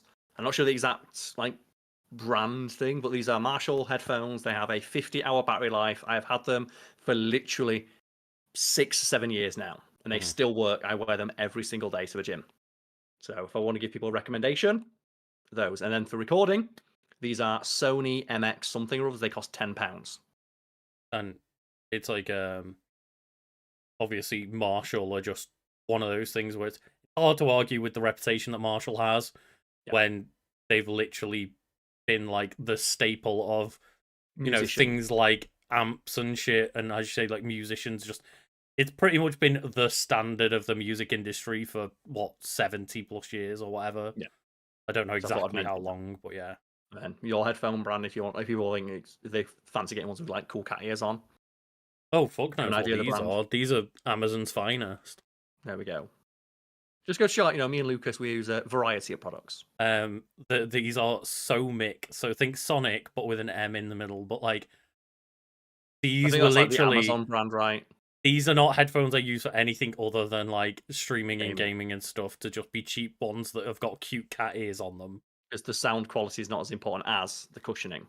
Yeah, exactly. I just needed and the wire. Cushioned ones that I can wear comfortably for hours. Whereas like the ones I listen to for music are like, nice fancy Bose noise cancelling ones like that cost a lot more than these did. Yeah, and that's the one piece of advice I give someone if you want to wear headphones, get good quality headphones. If you can afford them, get the best quality you can afford. And yeah, it depends what you need, because for example, like Bose, not as good as say for example Sennheiser in terms of They're the like gold the standard, though, sound right? quality, but then Bose have got like the best noise cancelling technology within that kind of price range, so that's why I went for them, because I really need And the the reason noise I cancelling. got these battery life. Do you notice Hmm. they're really thick, 50-hour battery life, but on an hour charge. So when I go on holiday or I was on planes, because I always forget to charge these, but I know if I charge them once every month, they'll last me the rest of the month, and they have done for, as I said, 6 to 7 years. So that would come without. That's not again. Marshall, fucking, I'll sponsor this bastards.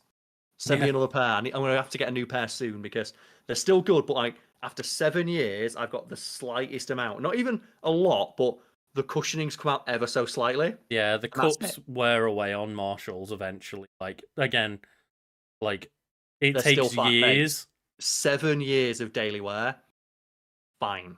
Yeah, but that is one thing that I've seen Get a what you few pay people for. mention with Marshalls. But again, that's after years of having Marshalls and then being like, the only people I know have just asked me like, "Do you know how to replace the cups on these?" Because like I still want the headphones, just the cushions are going a bit. I believe the company will do that if you email them and send them off to them. Because well, the other reason I got them as well is because they do this. They fold up nice and small. It's like, yeah, I know a lot of headphones do that now, but keep in mind, 6, 7 years ago, this was not a standard feature on headphones. But we continue about Juicero. So, produce packs for the press contained a blend of pulped fruits and vegetables, cost between $5 and $7, and had a limited lifespan of 8 days. So you couldn't even just fill up your cupboard with them. Do you like, again, my coffee pod machine? I could just buy. I think I have like a subscription for, like a rolling subscription for ones from Costa, and they're like, it's like I think £10, but I get like 200 pods, and I get that every couple of months. And it's like they can just sit in my cupboard. Whenever people come around, it's like, and when they run out, I'll put another order in. Mhm. These can't keep in your fridge 8 days. 8 days is about as long as you're gonna get. So at that point, why am I not just like buying a bottle of juice? Yeah, because Lucas, it's cheaper to make it at home, even though this thing costs $700. Like it's not though, And he's because the yeah. subscription costs more than buying And keep fruit in from mind the as well, they sounds of it. cost $5 to $7 per packet, and one packet makes one glass of juice. That's literally more That's more than it expensive costs than to go just to. going and buying the fucking fruit. Because now normally that's the pitch, right? Like with my coffee machine, of like it comes to like 20-30p a pod, which is cheaper than going to Starbucks. And if you got a plain black coffee from Starbucks, it's still costs like $2-3 off in the UK, £2-3. Hmm. So you think that'd be the thing, right? Like, oh, it's like $1 per thing, but you subscribe for 6 months. And also the fact they had to, like, they run out after 8 days means you have to get a new delivery every single week. And if you wanted to like have enough for like a week, they'd be delivering like 5, 6 of these packets at once. So it was like, I think the total for subscription was like $30 per week On a on top of the $700 $700 cost. machine. And bear in mind, you've got to make sure you like paying for the Wi-Fi to keep that baby updated, Karl. Well, that says it. So each pack had a QR code, which was scanned and verified by the internet connected machine before it was allowed to be used. CEO Online Jeff Gunn only claimed juicer. this was a safety feature to prevent packs from being used past their expiration date and to facilitate food safety recalls. Which do you believe that for a Not second? 1 second at Not all. 1 second, no. It's like all you need to do to like get rid of the liability on your side of things is put a best by date on it. That's all you need. And even they don't really. The only fun fact, they're not really enforced. The only thing they're officially enforced on is baby food. Well, it's So more just what I mean is then it's in the hands of the consumer, right? yeah, Like if you warn them when you shouldn't use it past, then yeah. it's not It's like, on you anymore. just put a disclaimer on there and it's fine. You don't need to put QR code on and have the machine connected to the internet all the time. That's for sure. No, It says I've seen plenty of juicers that juiced fine without fucking QR code scanner and Wi-Fi like verification. Well, here we go, Lucas, because on September 1st, 2017, the company announced it was suspending sales of the juicer and the packaging.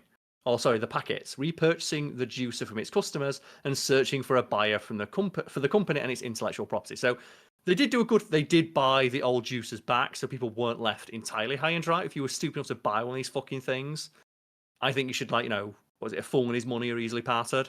Yeah, and I think that's a learning experience, skill issue. Yeah, it is. Like, you should learn to not be dropping like $700 on something that you could probably pick up for like 100 that would do a better job. Again, I've got another product I use virtually every single day, and I have done for the past 5 years. Is my NutriBullet. Oh, they're great. Yeah, yeah, they are. Yep. Yeah. And all it is, it's just, it's like a bottle. It's a bit smaller than this, but it's a bottle, and you just attach the blender top onto it, and I just put my morning protein shake, or if I'm making like making soups, or sometimes it's like, okay, just I need to mix a mixture. It's got a mixer setting, or it can like it can dice vegetables if you put them in there dry. Like Well, I sometimes I'll mean, put all it carrot. is a blender, right? But Yeah, the difference being the like gimmick is it's built for like a personal size cup, and you just turn the cup upside down, and you've got your yep, blended open it up. smoothie or whatever right So you there. only so you don't do a thing that's annoying about blenders or food processors of like, okay, now I have to clean the food processor. It's like, well, no, the product's already where it needs to be. And and that's another thing I would recommend. And that, I think like in total cost me, I got like 20 quid. I And got it like that's from John Lewis for 20 quid, and I've used it every day for the past 5 years. and that's the kind of thing where you could easily make the argument of like, well, that's a completely unnecessary product. Just buy a blender, and then it'll be more widely like usable for different scenarios. And It has that's multiple true, functions. but the NutriBullet is adding convenience to it, whereas this just sounds like it's taking away convenience from you. Yeah. It's one of those things where like it can only do one thing, and it does that thing quite poorly. And he mentions here, The Guardian wrote that the Juicero was an example of, and I quote, the absurd Silicon Valley startup industry that raises huge sums of money for solutions to what are essentially non-problems. And then we have criticism, Lucas. This is the fun stuff. So in 2017, Juicero was the target of widespread mockery. It says that on Wikipedia, and criticism after Bloomberg News published a story showing that the company's produce packs could be squeezed by hand easily and effectively. So basically, and the thing is, it's one of those things where it's a fascinating moment in business like history because it's a 30-second video, and there are actual like research papers and like business textbooks that point to this as being this single 30-second video killed $100 million company. And all the video shows is just the journalist presses the button on the machine and it puts some juice into the glass. Then someone walks over and just goes, and not only does they get the juice out, they get more juice, showing that it's actually better to do it by hand. So realistically, if nothing else, that company could have just been selling you the packets. And here's the thing that people found out as well. They said, oh, it contains fruit and vegetables. And then the juicer squeezes the juice like the cold press. No, if you remember, I said that it contains pulp. So the juice was already like halfway juiced. And it just squeezed out basically what was already pre-pulped and juiced vegetables. And they put a bunch of juice in there as well. So basically, that you're just buying a bag of juice where you'd squeeze half it out and not get all of the rest. And that single 30-second video from Bloomberg basically killed the company. And it's so fucking funny because the guy just walks over and goes, and what's even better is they sold it of like, oh, it's so well built, it will get every last drip of juice out of your product. The guy walks over to the Juicero bag and squeezes out like half of the juice with his bare hands. I think, relating this back to gaming, that reminds me of the time when Xbox One did all that, like, the reveal of the Xbox One and the DRM, and here's how you share your games, and you're going to have a library that you share between friends. It's all going to be online checked and blah, blah, blah. And PlayStation just did here's how you share your game with your friends. Yep. And people, again, point to that single video as basically that won them the console wars for that generation. Because you could just point to this single thing of, like, the company being like, here's the simple solution. Because you'd look at, like, all of Xbox's marketing and the waffling and the bullshit. It's like, this makes no sense. What are you talking about? And then PlayStation just go, done. Same with the Juicero. I think PlayStation even did it with the PS1 of, like, the Saturn was coming out, and they did, like, an E3 presentation, announced the release date, announced the price of, like, $299 or something. And the guy from PlayStation walked up and went $199 and walked off stage. Yep. And that was their presentation. And it won them that generation of consoles. Yeah. It killed the Saturn overnight. And to the point we can cover it on the podcast one day because it's a fascinating story of basically the Sega Saturn sales plummeted overnight. It killed the console. I think like it killed it before it even came out. I think Yeah. I can't remember People were the exact cancelling thing. But pre-orders, and stores were sending the pre-orders back. So they realized for the cost of one Sega Saturn, they could stock 3 PlayStations. and it was just that they had an entire presentation planned, but instead he just saw the writing on the wall, Went on walked up and stage, went 199, and just and that was left it. and said, "I'm out." Mic And drop. those are the things that are like always fascinating about business, like when you can just point to like so seldom with history, because like the nature of history in the telephone game that often arises as a result is like complex issues and stories and moments get condensed down to probably inaccurate retellings that are simpler and more narrative, right? It's a lot easier to make a story out of them. I mean, you were talking Whereas these about ones, you could earlier, like when you were saying how people sum up bad games without playing them and stuff, and just make like a quick summation video on basically no information at all. whereas with these are actual document. There's footage of these things happening, and you can see the direct results in the stock market the next day. Like with this Juicero thing, that video came out, the company folded almost overnight because it says here the company defended its products and its process, claiming that squeezing the packs by hand created undue mess and promoted a poor user experience. Jeez. Lucas, you're just using it. Remember, like Apple's like, no, our phones aren't designed poorly. Customers are just holding them wrong. Yeah, because like the microphone was where you would hold your hand. Which is also another great example of just companies not understanding or taking into account not everybody uses the device in the way that they do. So people, they may not remember, they may do, but a few years ago, Apple were criticized for releasing an iPhone where you couldn't hear it. Like the microphone didn't work. And basically, so I've got an iPhone here. The microphone was like here on that part of your, for fuck's sake, if I get on camera. So like this part of your phone here.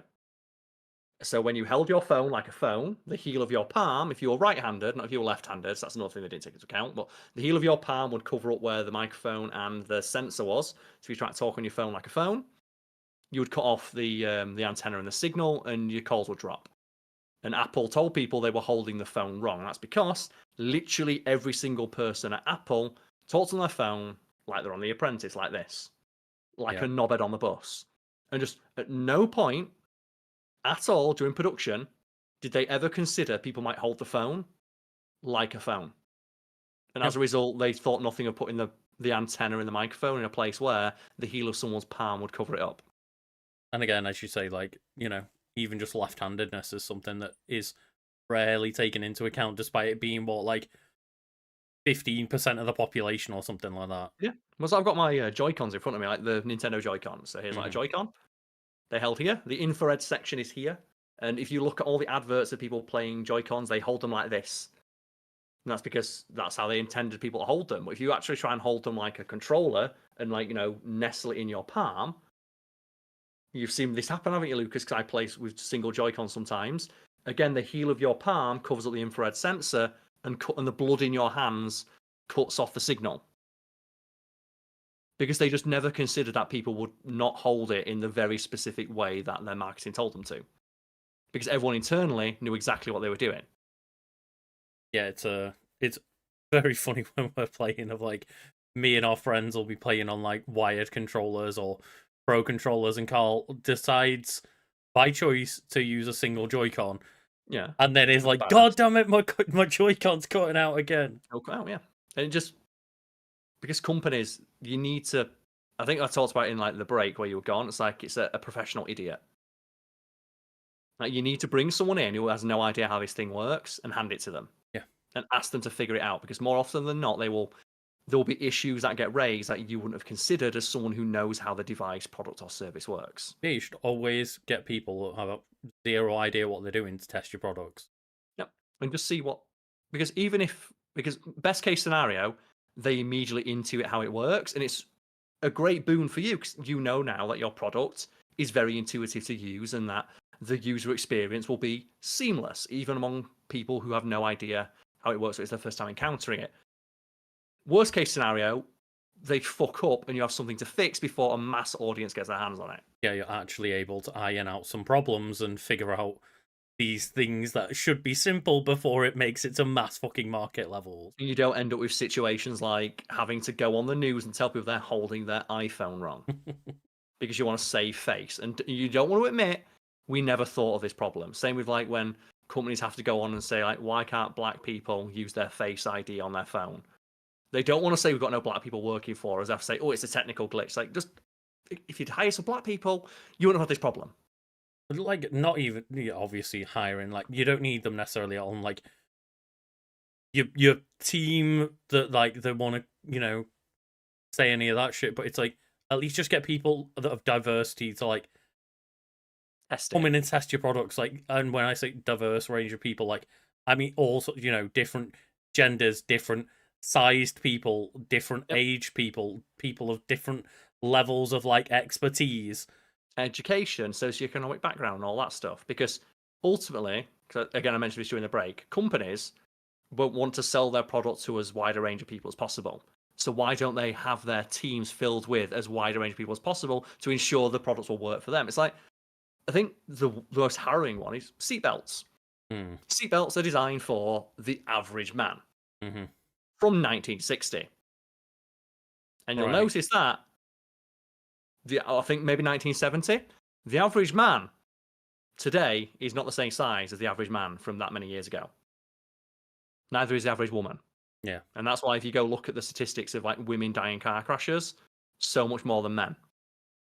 And even though presumably that's like a height thing, right? Is like the average height of a female is shorter, so therefore the seatbelt's more likely to be higher up, closer to the neck, rather than the chest. If you get into a modern car, you'll notice they'll have adjustable seatbelts. That's why. But that was a thing that was a known issue for literally decades, and they never bothered fixing it. Even though there were graphs showing them 51% of the population were 15% more likely to die using their products. But then it became a problem of, you can't fix that problem without announcing, hey, we knew this product was killing women. Yeah. So they just never bother fixing it. I mean, obviously they did in the end. They did in the end, but some cars still don't have that. Same for like children as well. They always just test it for like, the average man. So what about kids in the back of a car? Well, that's okay, there's kids have booster seats and shit, right? But it's like, what about that age between, like, what about like young teenagers and stuff where they're not adult size, but they're not sitting in fucking booster seats anymore? That's why it is of a benefit to a company to have as wide a range of people as possible involved in, like, as many steps of the process as they're able to, because then you don't run into issues where, like I said, this literally killed people. Well, I'm pretty sure most companies, if you ask them, would you rather your customers be alive or dead? We want to be alive for as long as possible. So then don't have devices or make decisions that actively kill them because they can't buy shit if they're dead. I mean, they're all morticians. Yeah. It's like that thing of like, was it a place that sold coffins or something being asked about like how they feel about COVID and just trying to skirt around the fact of like, the business has been better. But that's the thing, if you're a mortician, like, business is never not going to be good. It's the one thing in, like, so I say it's death and taxes, right? But it must be tough for them. But that's like one example of a business where they actually do want their customers to be dead. But it's fascinating, right? If like, you'd think with companies being so dead set on making money, this wouldn't even be an issue. Yeah. Wouldn't. It shows like how ingrained some of these biases are of like racism and sexism, where literally millions, if not billions of dollars are left on the table each and every year by not designing or having products or services tailored towards, or at least the considerations made for these audiences, and the companies just don't care.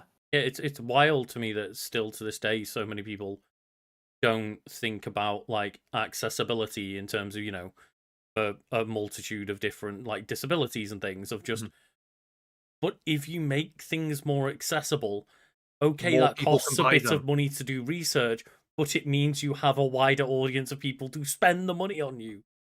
The one that gets me, and it's one of those stories where it sounded made up, and I researched it, and it was actually way more bullshit and annoying and frustrating, and just one of those things that just makes you feel like viscerally pissed off. And it was. So, Lucas, many, many years ago, when they were first developing camera technology, it wasn't the most accepting time for people who weren't white. I I think mean, think that's a diplomatic way of putting it, right? yeah, And you can make arguments it's still not, but like it's getting better. 100 or so years ago when they were doing this, right? And Mhm. there was a huge pervasive problem. It continues to this day. I mentioned like facial recognition software and stuff like that.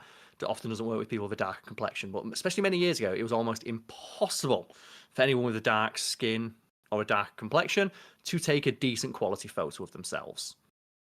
Because just when they were making lenses and cameras and stuff, they were made by white people and they didn't give a fuck. And I am absolutely not making this up.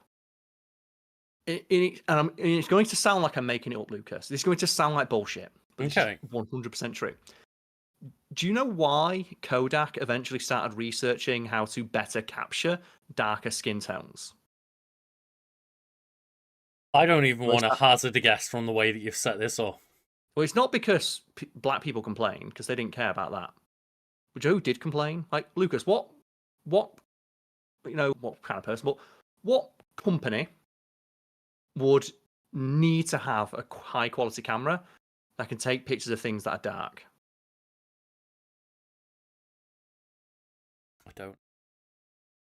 Well, there's two. There's two answers here: furniture makers and confectioners. Chocolate.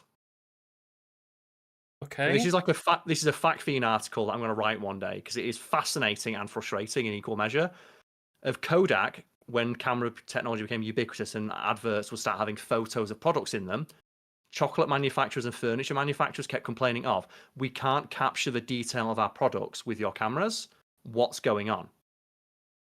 And that's what forced Kodak to research and make camera technology better able to capture dark on its like darker colors and stuff. And an inadvertent side effect of that is that for the first time in history, people with dark skin could now take photos of themselves that didn't look terrible. And it's not because Kodak suddenly developed like a racial conscience, it's because the people making chocolate and furniture wanted to take better photos of their products.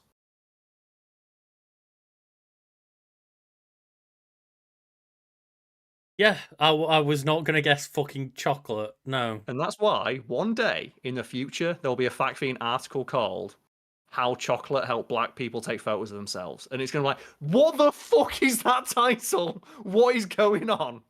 And it's 100% true. That's an edgy title. Like, It's that thing, like, it sounds made up, right? it sounds real bad. Yeah, like It's so bad. I mean, it is real bad, but like it That's a makes real thing. Yeah, God.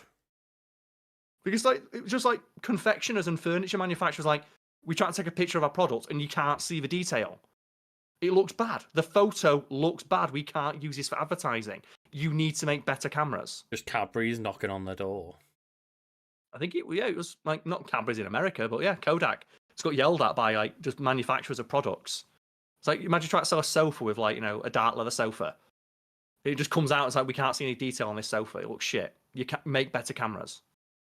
It reminds me of like what I would expect is happening there. Like, do you know the product pictures that you get on like Amazon pages and shit? Where it's like terrible. They're all clearly just like photoshopped out their ass and just like pasted onto a background with zero shadow or like attempt to make it fit. I've just got that in my head of like, oh man. Great. I love it when you like see pictures of like, oh, barbecues.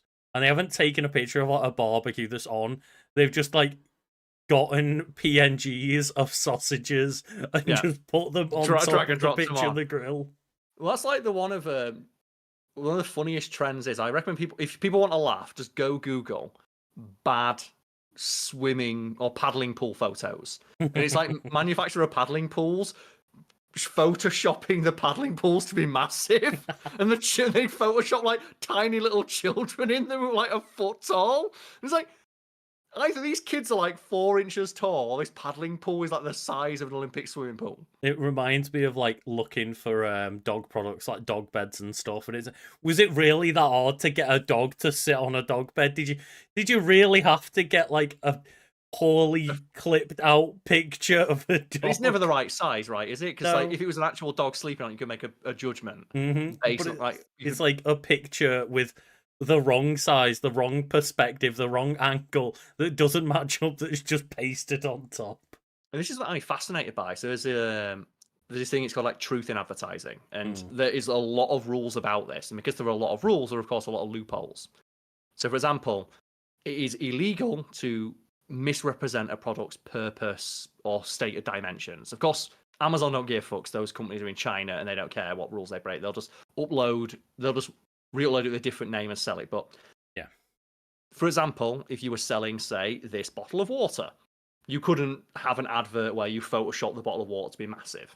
Which what you could do though, you could hire an actress who's like 5 foot tall and have her hold it. So that's one of the things they do. So during like you look at a McDonald's advert and go, these burgers and these chicken nuggets and these portions of fries look fucking ginormous.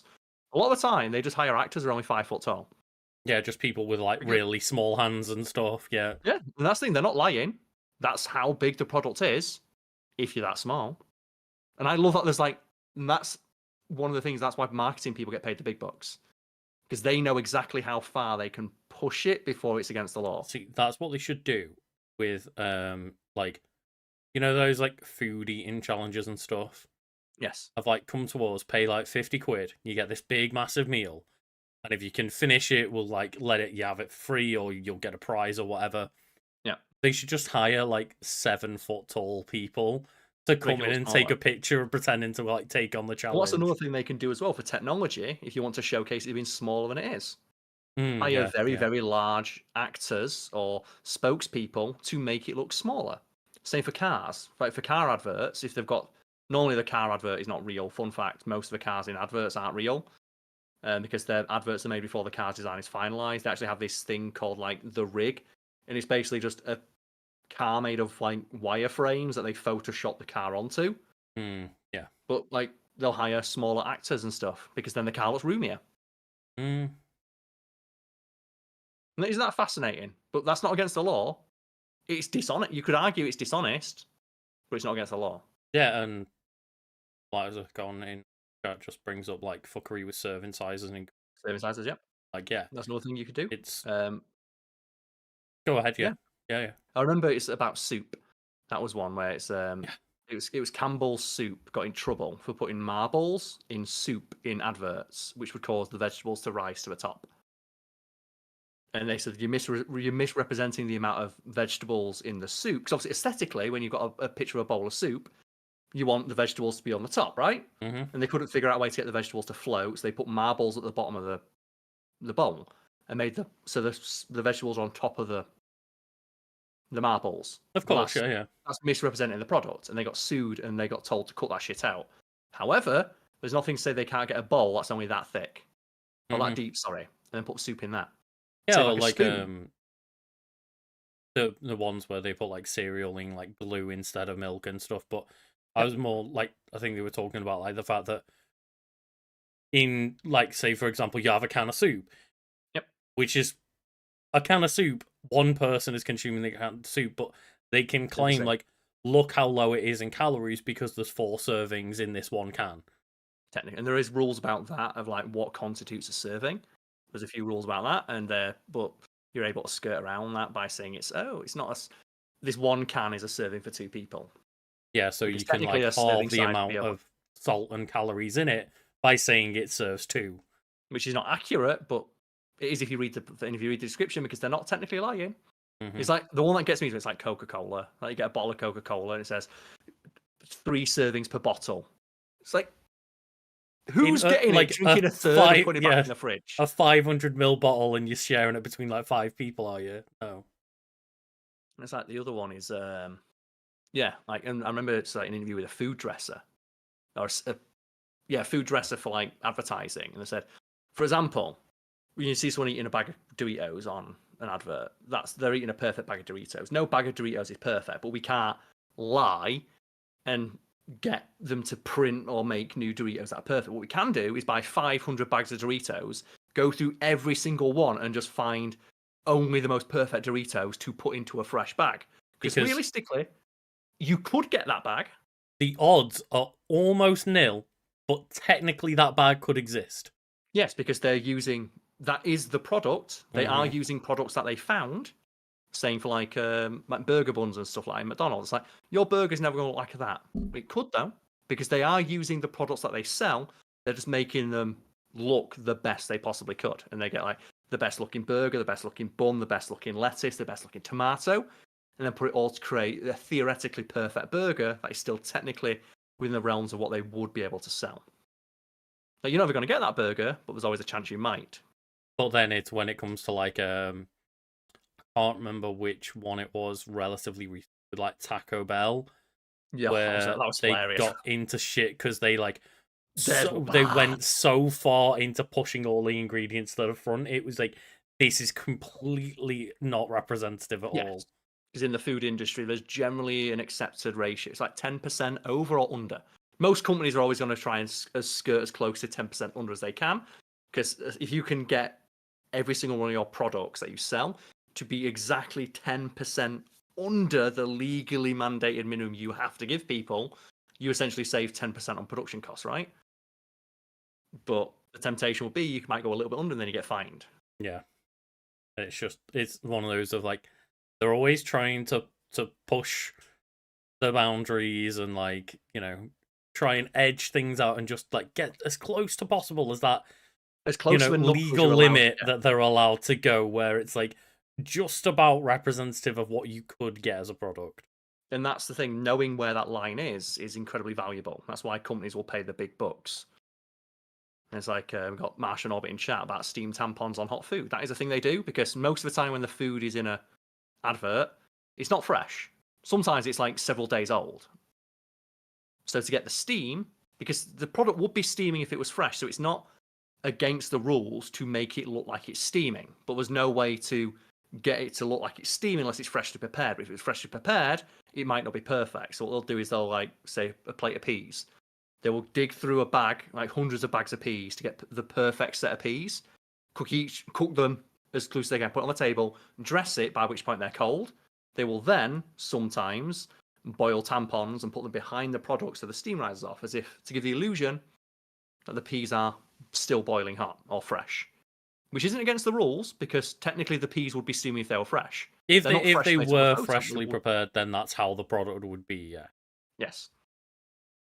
It's hard sometimes to, like, again, be able to take the time to prepare the picture where they would still then be in a state where it's fresh. Hot and fresh prepared, yeah. But it's not against the rules, because realistically they would be steaming when you serve them. So, and that's, again, to know that you're able to do that is one of the reasons why this is such a valuable skill to have in the industry. And it's like I said, the people who take photos of food get paid more than people who take photos of like models and stuff. Because not only do you need to have the skill to do it, you need to know exactly how far you can push it before the company's going to get sued. And if you get sued, it's a lot of money if you misrepresent a product. It fascinates me in the same way that, like, I think having that job would be really, like, creatively challenging to find the best ways to get around it, in the same way that, like, Foley artists exist. Yes. I imagine it would be fun. It's same like marketing and stuff. That's why I find marketing and business stuff so fascinating, because these stories are always so interesting to me. Yeah, just like, instead of, as let's say Foley artists, or anyone doesn't know that, the people who like make sound effects and stuff, and they'll use all kind of random things to recreate or make up new sounds that like sound like what they're going for, and you'll always find the most like ridiculous examples, but I imagine this is like the food equivalent of that. Yeah, like someone in chat mentioned they use fake food for adverts. They're not allowed to use fake food. That's not allowed. You are not allowed to use fake food unless you're not advertising the food. So the example there would be if Tesco was advertising barbecue stuff and they wanted to use like fake food in that thing, they could, because they're not selling that food. But if they were trying to sell burgers, they would have to be real burgers that they sold.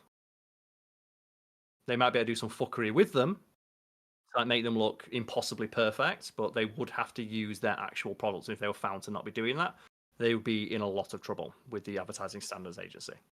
And again, there's examples in the past that you can probably bring up where it was fake food, and that's why things like this get put into place. It's why the rules exist, yes. So there are historical examples, like ones like using like Crisco, like fat essentially, mashed potatoes. Or like spritzing like meat with Vaseline to make it look glistening and sweaty. And in America, they did do that for a while, but that's when that whole story about Campbell's came out. The advertising standards agency equivalent of America really cracked down on this sort of thing. Yeah. No, that's, why it's good that we have these things in place so that people can't just freaking lie to you about products like, the Juicero. There's no more disappointing, is there, when you go to McDonald's and it's like, oh man, that hat trick burger they've got, and you look at the adverts, it's like 8 foot tall, and you get it, and it's like you just slap 2 cheeseburgers together and charge £6 for it. I don't know, when I restock my Juicero and see that half of the bag never got pushed out last time, I think that might be pretty disappointing. I guess so. I find stuff like this endlessly fascinating. It's why I've got so many like these random stories in my head, because these are things I research on my own time because I love reading about them. Yeah. That's probably a good place to leave it then, Karl. Yes, indeed. Yeah. Another week, another podcast. Yeah, the cheese pull. That's one that I have to do. It takes them ages to do. Do you have to like screw the pizza down to do that? Oh, really? Yeah, they have to they nail the pizza to the board, so when they pull the one slice up, it comes. Joe, when they pull it up and it's all the cheese gets the. Normally you do that like half the pizza comes up at the same time, right? They nail the pizza to the board, which isn't against the rules because technically your pizza might be nailed to your table as well. I don't know why you do that, but you may nail your pizza to the board. I'm gonna start doing that at pizza parties, like nail down everyone's like slice of pizza but mine, and just get a nice pull. One of the funniest stories. I don't know why it's funny, but it's just when I saw the person doing like an house party once, just my dad was talking about how when he was younger, they nailed some lad's shoes to the floor. And he was going out to put the bins out or something. And he did that classic thing where he put his feet into his shoes and tried to walk. Get out. It's such a dick move, right? That's a massive dick move. Just nailing your shoes to the floor. But yeah, thank you for listening to this episode. Hopefully people have learned something.